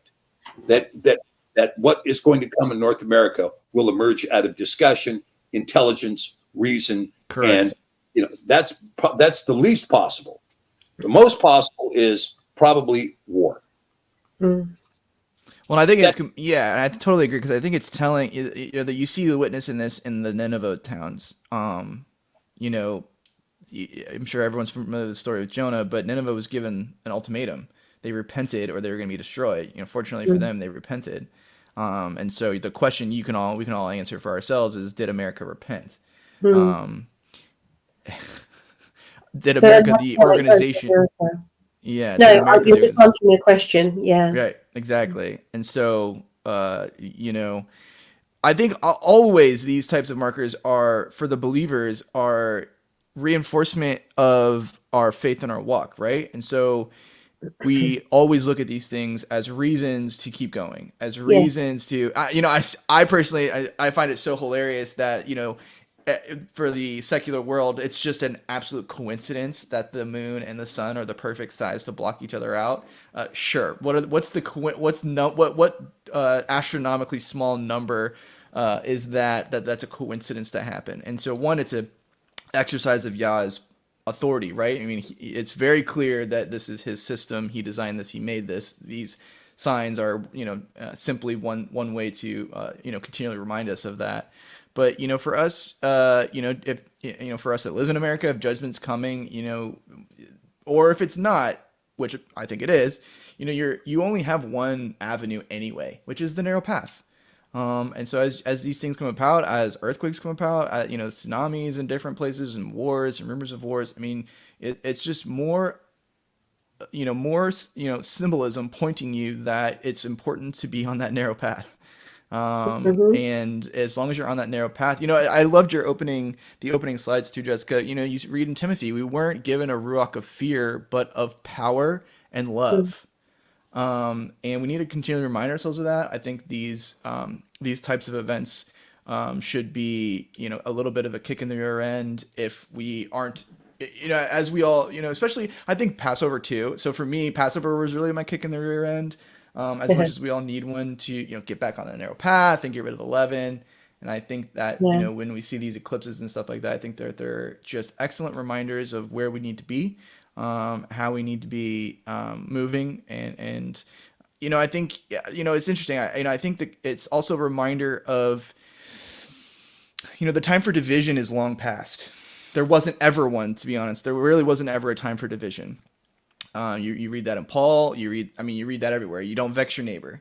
And then, all throughout the Tanakh and the gospel accounts and the letters of the apostles, there was never a call for division. And, these signs, the time where it was okay to have these types of divisions within the body, but not just the body, within humanity in general, is long gone. And so one of the things that we can do during these periods as things continue to ramp up is, how do I put love first?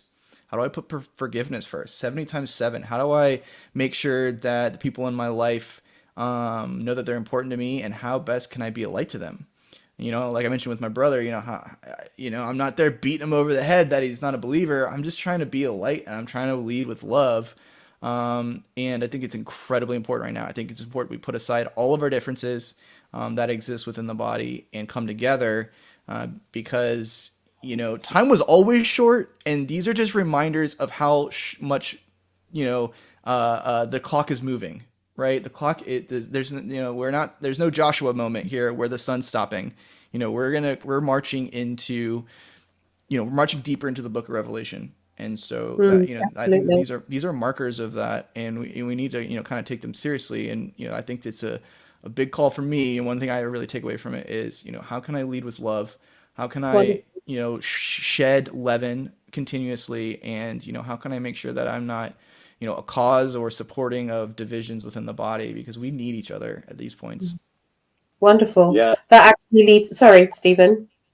That's okay. Go ahead, Jess. No, I was just going to say what he said leads on into these scriptures. Revelation 1:8. I am the Aleph and the Tav, the beginning and the ending, says Yahuwah Elohim, which is and which was and which is to come. Yahuwah Sevaoth. Genesis 1:14. Let there be lights in the firmaments of the heaven to divide the day from the night, and let them be for a sign and for seasons. Summing up everything that you said there, Drew. And like we've been saying, which is what I wanted to cement through, we have just walked through into a new season of Yah's calendar. He wants his people to know. And, you sort of both answered it slightly. This is specifically over America. I believe it has to be global for it to be of that bigger impact. But there is a significance with it being just over America. I think other countries had it, but no way significant like how I've seen different videos and so on here. But as you go into page 2, what is this new season? We have 2 witnesses which cooperate with the children who are, his children who are watching. Witness 1. So this now is where we need your inputs. Witness 1, the comment, 12p Pro books accompanying the eclipse. Lunar eclipse, 24th March 2024, was in Pegasus. Blessings quickly coming through during Pesach. This is where, Stephen, I need you to explain it, because so many of us here do not understand all this. So if you can break it down in layman terms, that would really help. Solar eclipse, 8th April 2024, moved to the sign Aries, in brackets, the ram of Lamb, which has these sub-constellations. Cassiopeia, the captive delivered, no longer bound and preparing for her husband, the Redeemer. Cetius, the sea monster, the great enemy bound. Perseus, the breaker, delivering the redeemed. This speaks of blessings from the remnant, delivery from the enemy, and binding the enemy, in brackets, the dragon. Can you explain that in layman terms? Yeah, sure. When you're talking about when you talk about these constellations, okay, the constellations are particularly the ones that are well known, like Aries, for instance, is a well-known constellation. This is a constellation that is at the event horizon. And so you see the 12 signs, there's actually 13 constellations that are cloistered at the event horizon that move up and down with the tilt of the earth. Or you might think of it as some other way that it happens. But at any rate, consistent with my belief that there is a tilt of the earth and that the tilt changes as the earth moves around the sun, that these constellations are below the event horizon and then above the event horizon.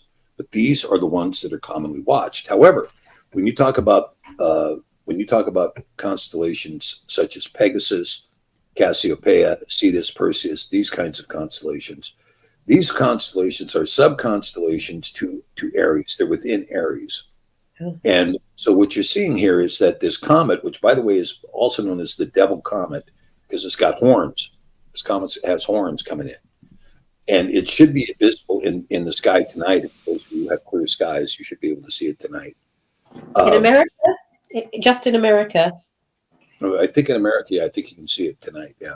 Mm-hmm. And so here you see one witness is the comet coming in with this eclipse. And this comet so the lunar eclipse is occurring in Pegasus. So the eclipse was in Pegasus, and that was happening during Passover.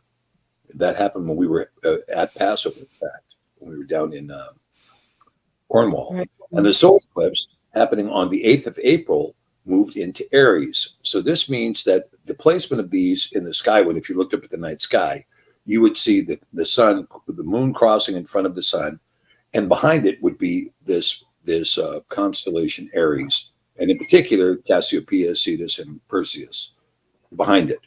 And whereas the lunar eclipse was the moon was found in front of the constellation Pegasus. So if you there's certain software you can get on your phone, or you can get it on your laptop. Yeah. Mm-hmm. That are Miriam software that you can view the constellations in the heavens. They're really quite good, and some of them are. I've got a couple that are just really keen, where I can look it up and I can focus the phone on whatever constellation I'm looking down at constellations below the event horizon, and it will identify the 88 constellations and the individual stars by name that have been named within the constellations. So it is something worthy of study for the believer, not to study astrology where somebody's predicting, gee, what's your sign? Your personality means this, and you're going to have a good day at work today. That's pop nonsense. Okay, that's just pop. It's just fluff. It's old wives' tale stuff, like reading tea leaves. But when you're talking about understanding the signs in the heavens in terms of what the constellations are doing, where they are in the heavens, what the moon cycle is, most people do not understand the moon cycle. It's a very serious and difficult study because of the motion of the moon around the earth. And when you're talking about the motion of the earth and the moon in conjunction with the sun and how that cycle is completed, that's a 19-year cycle. That's a 19-year cycle of nuanced differences. Okay? That's why trying to create an algorithm that's only 1 year long is almost an impossibility. You're never going to get it right because it's not a completed cycle. And so anyway, these things are kind of giving you an idea that if you're looking at these signs and getting signs in the heavens in terms of what's the moon and the earth relationship to these stars at the time of the lunar eclipse on Pesach, what was that? Blessings coming quickly during Pesach. And if I recall, I think that red moon this year, Jess, we didn't see it because we were in Cornwall. It was, you couldn't for all the rain that was coming down. No. But the other hand was in Aries, right? And so this is a sign. The lamb, right? The ram or lamb. Remember, what did Yah say to Abraham when he was sacrificing Ishak? Yah will provide himself a lamb. And so you see this, preparing her husband, the great enemy is found, and delivering the redeemed. All of these things are marked in terms of what is being said to the believer, looking at the sun, the moon, and the stars, the greater light, the lesser light, and the stars also for signs in the heavens. Commanded in Genesis 1. Okay. All right. Then when you get to witness 2, now John has set forth here some things about the Bible codes. And again, the Bible codes, there's lots of things you can do in Bible codes. Brother Martin's view is a particularly good one. He's got the link down here. You can look. But, Jonathan Wright's done a code on it. Chris Ray's done a code on it. There's a number of people who've done codes on this very thing. I think even our friend Doug Fassett, who's a member of the Sabbath meeting, has run a code on this as well. Yeah. And so all of these codes are very, very good. So what we see is we're going to see the start of the gleaning on the solar eclipse, right, on April 8th, and the end of the gleaning of the solar eclipse of the 12th of August, 2026. Yeah, well, the gleaning, if you recall, the gleaning is the crops have been harvested. And now what's left at the edge of the crop is now going to be picked up and taken. So we're down to a point now where we've gotten to a point where for the believers, it's going to, we're going to, the prophecy that says, he who is wicked, let him be wicked still. He who is let him be righteous still. There comes a point where there's not going to be motion. There's not going to be move. There's not going to be people changing or repenting or returning from their ways. We're very close to that point now. And we may hit that point at Shavuot on May 19th. We may hit that point when that becomes fixed. If you haven't repented by the time we get to May 19th, I'm never going to foreclose the mercy of Yah. But all I'm trying to tell you is that, that prophecy may kick into effect. So, yeah. And Tony says it's also Rosh Chodesh tonight. Yeah, the new moon. Actually, we had our new moon here this morning. So, yeah, and happy Rosh Chodesh, Tony. It's nice to get started on the new moon and get started into the second month of the year. And second Passover coming up. By the way, for those of you who missed Passover, we got the second Passover coming up. Okay. Hello, Sue. Good to see you. We have the second Passover coming up. And, it's appropriate for those of you who are far off from Yerushalayim to observe the second Passover. So do it. And if you missed the first Passover, now's your chance to get it right. And don't forget to get some real horseradish. Don't get any of that creamy stuff. Get the real. It needs to be a bitter herb, not some creamy thing with a little bit of flavor. Bitter herb. That's what the scripture says. I like the horseradish we had at Cornwall. I thought it was lovely. So it wasn't to your liking. It was, it was spicy. It was okay, but if you took a big enough dollop of it, you could get a good burnout in the nose. Okay.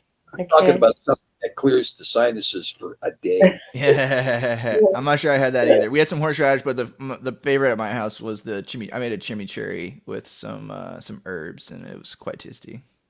Oh. Yeah, there you go. Bitter herbs for Passover, right?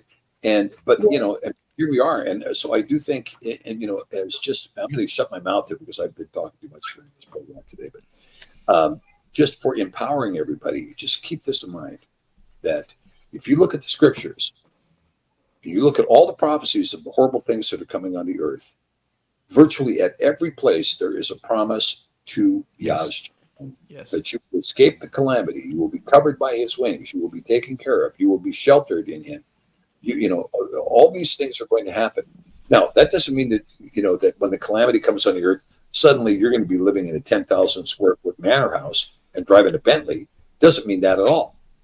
It just means that his mercy is going to be with you and his provision is going to be with you. There's nothing for you to be terrified of. Nothing. There's nothing for you to be terrified of. Absolutely. And so, Chris Gustafson asks the question, should we start fleeing? Where would you go? Where is their righteousness? Messiah even says that when I come back, will I find any righteousness left? And I don't look around. Like, if you feel like you've identified a place where there's a community of believers, or you feel is more righteous, I don't know. That's up to that's between you and Yah. Yeah, Yah as a pillar of fire and cloud of smoke. You move when he tells you to move. That's personal. That's between you and Yah. I don't know where I don't look around this world and go like that is an embodiment of righteousness, especially in the West. And then you look around in places of the East. I mean, every place we're all humans. Every place is run by humans. Every place is full of humanity, and humanity is in a fallen state. And so I don't see anywhere personally. I mean, I'm with you. I would probably stay in America if I had infinite money. If I were if I was in charge of the printing of the money, I would buy a bunch of land on a mountain somewhere, personally. But I don't look around right now at our fallen state, and I've never identified one place that would be, like a physical safe haven. Because I disagree with what Dr. P said. The bigger focus is on, just preparing ourselves spiritually. I think preparing physically is very important. I'm big proponent of preparing physically, but preparing spiritually is more important because, like Dr. P said, every prophecy of the coming day of Yah is accompanied by some type of promise that he will shelter us. How he does that is up to him. And it's going to be important that we can hear him because he will let us know in one way or another. And, I've really come to deeply understand that his instructions, the blessings and curses of instructions, are a byproduct of following them. They're not supernatural. Can he bestow supernatural blessings and curses on top of them? of course, it's up to him. But I believe that when he says, in keeping them there is great reward, I think that that's the physical consequence or the physical ramification of doing so. For instance, not eating things that aren't food will keep your body healthy. Respecting your neighbor will foster a good relationship between your neighbor and themselves. Respecting your marriage will help create a good marriage. I think there is literally physical benefits to keeping up his instructions, and I think that that's an important part of being prepared right now. The more physically healthy you can be, I'm a big physical health proponent, and I think that not only is that important from a physical standpoint, so you can be strong, you can move if he says move, you can help if he says help, but the stronger the body, the stronger the mind.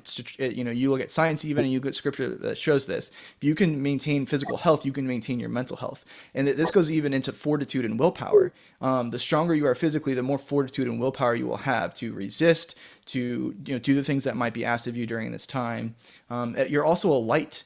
So if you can be healthy right now when everyone else is sick, people are going to look at you and wonder what you're doing, and it might be an opportunity to share the gospel. And so, when it comes to what we can be doing post this sign and what should we be doing, I do think that, looking at your spiritual health and looking at your physical health are the two top priorities, or at least for me personally. And then if Yah says go somewhere, sure, I'll pack up in a second and go somewhere, but you're not escaping it. The only way you're escaping it is under his wings. And so, that's, we're just in his hands, we're just looking for the manna from heaven at that point. Yeah, I think, I think it's very important. Absolutely. We need to get the word. I was just going to say, we need to get the word in us. We need to know it. We need to be like a sponge with the word as well, to do with the spirituality side. Go on, Stephen. I was just going to say, you need to be in a place of fellowship too. You shouldn't forget your fellowship, the people that you know, the people that you love, the people you're around, the people who depend on you on a day-to-day basis, those people in your community.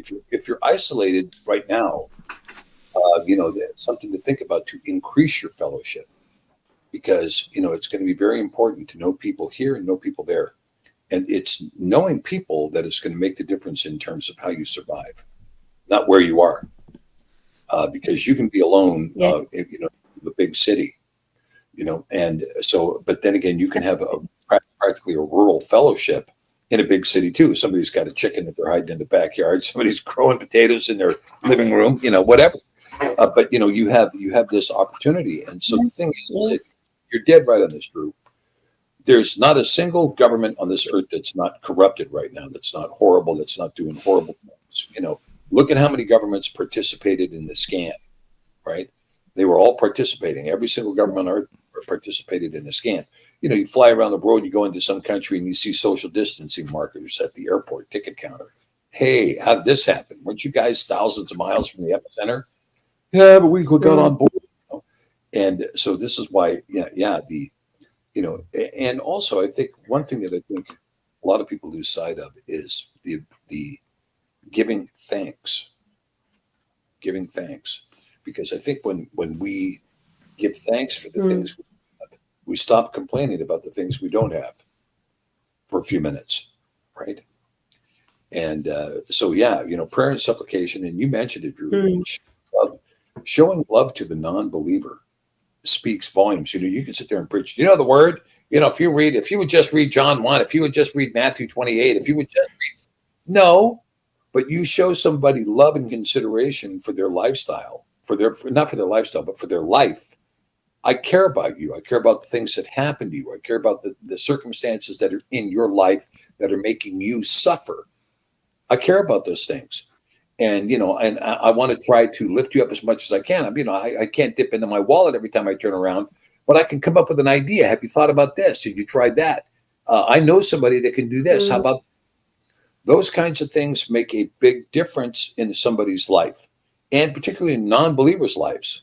Because a lot of non-believers, they think in their own heart, I'm a good person, right? They may not believe in anything. They may not believe in a creator, but in their own mind, they think, I'm a good person. I know I'm a good person.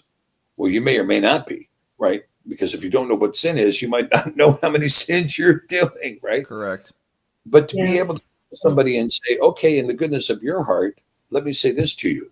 What can I do to, to just ease some of the emotional burden, to say hello to the lonely person, to put a smile on the face of the clerk whose life is absolutely miserable behind the counter, right? You can see people who's living a life of misery, and you can add to that misery or you can alleviate that misery. And sometimes it's easy as a smile, and that alleviates the misery, right? But by showing love to a non-believer, they look at you and say, hey, this is something else. This is why Paul talks about it all the time. Love trumps everything else. Yeah. Yes.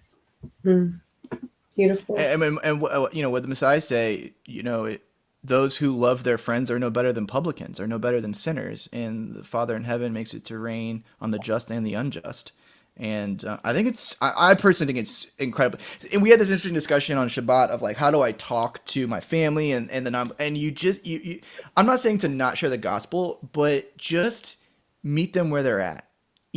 Have a kind of secular conversation with them. Don't endorse their sin, but meet them where they're at and just be kind and show love and lead with love and lead with meekness and humility and again, because going back to my point a little bit, when you don't keep his commandments, I think you open yourself up to anxiety, depression, sadness, the things that are wreaking havoc across, the Western world right now. And if you can be an example of not that, if you can be just genuinely happy, if you can be genuinely comfortable with yourself, if you can be genuinely at peace and have shalom with yourself, you're going to exude that. And people who don't have that will recognize that. And if you can just be there and be someone they can talk to, just a smile, you never know, they might approach you and be like, hey, I'm actually like, how, blah, blah, blah. I'm struggling with this. I've kind of noticed this, and that's an opportunity to share. Oh, by the way, I only have fear for Yah. I don't really carry anxiety for those things around me. It's just an opportunity to share the light of his word at that point too. I think it's incredibly important. I really do. I think, like I mentioned, I think the time for divisions has long come and gone. And I totally agree, Dr. P. I think that with the believers as well as with those who are not of the faith, there is only really one way to share the faith, and that's by being the light. And I think Paul's letters are replete with this. And you do that with love, you do that with kindness, you do that with meekness and humility. And there is never an instruction or a commandment to beat the sinner over the head with the gospel. Now, are you supposed to be a watchman? Are you supposed to reprove them of your sin? Are you supposed to not suffer sin on your neighbors? Yes. But there's a deftness, that there's a gentleness that comes with how you do that. There will be a time and place for fire and brimstone. Like if you're calling down fire on the prophets of Baal, awesome. We obviously have examples of that within scripture as well. But if you're just interacting with your neighbor and trying to share the light with them in some form or fashion, I mean, you're going to have to figure out the best way to do that. And a lot of the times that's just leading by example, right? So parents, we know as parents, it's really difficult to communicate what we want to the child a lot of the times, as from all ages. But if we can be that example and then communicate with our words, we're going to have a stronger reinforcement with them. They're going to see what we're doing. They're going to see the impact of our behavior, and they're going to have those actions as things to fall back on, rather than sort of the words that are very easy to come in and out of the ears. I think as parents, we really understand that. And we need to kind of take that same principle to those around us, especially those that aren't believers. I do think that, going back to, I think being a pinnacle of health right now is difficult. People are unhealthy physically and mentally. And if you can be healthy, people are going to kind of notice, and they're going to potentially turn to you. For me, it's my mom and dad. I have been long on a lot of different things that are starting to come into the mainstream now, which is, don't plastic, don't do this, and don't eat that, and seed oils, and all this stuff that lots of us probably know about. I've been trying to slowly trickle out to my family members that I listen for a long time, and now my mom is, she's doing research on her own, and she's been on this journey on her own now for a long time. And that was one way that I was able to relate to her. And it kind of makes my sharing of the gospel a bit stronger. I've built trust in this thing that society was saying something different. I was saying something different. And all of a sudden she's seeing me as more of a point of authority than the mainstream in certain aspects. And, you know, that kind of bleeds over into my sharing of the gospel with her and my sharing of my lifestyle with her and my reasoning for not participating in Christmas with her. And so as we look for ways to reach those in our lives that we want to reprove of their sin and we want to help them, lead them into the right path, that narrow path, you're going to have to find your in. And it's going to be different with different people. And like I said, I think that in the Western world, if you can be at peace and have love and be free of anxiety and be healthy and be able to handle all that, you know, kind of this modern world is throwing at you, that's going to be noticeable. And I think it's going to be a great in and a great discussion point with your community and those around you. Wonderful. Thank you, Drew. You know, guys, I don't want to take up your time or our wonderful fellowship here anymore. Everything has been so wonderful and succinctly said. I don't need to repeat anything there. Stephen, you're back on Thursday, right, with Sefer Moments? Well, it all depends on if my jet lag there will not be Sefer Moments this Thursday. I'm actually involved in a large conference up here called the Arctic Encounter. And the Arctic Encounter, yeah. This is a huge conference, and we're going to be dealing with the major issues facing where I live. And I want to try to, again, go to and say, hey, you know, let's look at the light for a few minutes instead of the dark. And instead of talking about stereotypical narratives that have no redeeming quality whatsoever, let's talk about what we're going to do as a people and how we're going to get along. We who live along the Arctic Ocean, how we're going to get along, and we're going to figure it out. We're going to figure it out. And we start. You know, it all starts with what? Encouragement. Starts with encouragement. And you know, so I've been invited to speak at another conference up here, which is a conference for the indigenous peoples up here, the first tribes, right? And I want to speak to that conference too, and to speak to them about the importance of the Alaska flag. You know, the second verse of the Alaska state flag there's no bar, there's no stripes in the Alaska flag, because we're one culture under heaven. We're one, and this is such an important part. We live in one culture, and we need to live with each other. And up here, the social order is so diverse. You know, there's 65 languages spoken in Anchorage, 65 languages in a very small little town. And, you know, 65 in Anchorage? 65 in the Anchorage School District. My daughter deals with 65 languages. What? Dialects of like a similar, like different dialects of like a singular root, or just all over the place? Well, it's all over the place. We have people from all over the world who have landed here, who are trying to build a life. You know, it's an international. It truly is an international city, and you know, my vision is to make it an international city and a place of international fellowship and conferences, and a place where people can sit down and negotiate with one another, and to have a safe haven from all the biases and all the political shenanigans and all that. Just a simple place, right? And you know, so yeah. And it's good that it's your home ground. That's significant. That's really, really good. I thought that was yesterday, actually. So Thursday. I don't know what I'm doing here in Alaska. I mean, you know, when you hit 40 below in January, everybody in the place is asking themselves the question: is this really fit for human life? You know, should we really be here? You know, but like I say, and see what happens. I think we're lagging a little bit. So, gentlemen, thank you for joining me today on Eating Wali Honey, and for your commitment. Thank you so much for always joining with us. Just before I go, please, tomorrow I will be self-publishing these books. So just go to the website and put your orders in, and then I know the quantities, and they will be with you within hopefully a few days. You take care. You know, this is all end time preparation that we're doing, and we're going to continue getting them out. They are guerrilla style run field guides, so they will keep on improving all the time, and it's purposely meant that way. But, you know, my prayer for you is the 23rd Psalm. You know, Yahusha is my shepherd, we shall not want. He leads us through green pastures, beside still waters, he restores our soul. Yea, though we walk through the valley of darkness, we shall fear no evil, for their rod and their staff, they comfort us.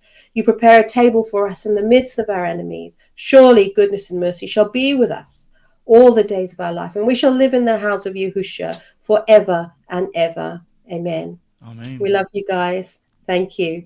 Thank you for joining us. Take care and see you next week. Bye-bye. Thank you, Stephen, Drew.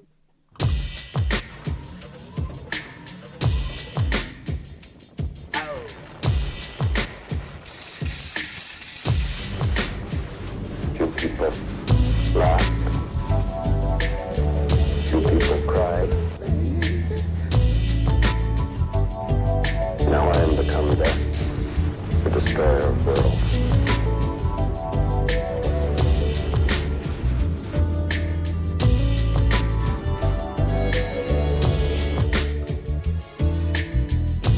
Ever seen a blind man cross the road, trying to make the other side, baby? Ever seen a young girl growing old, trying to make herself a bride?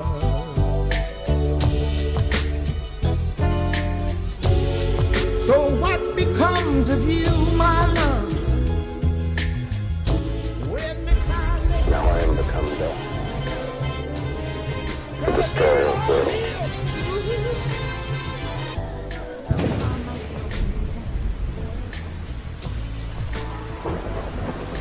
Pray that he's still out there. Somewhere.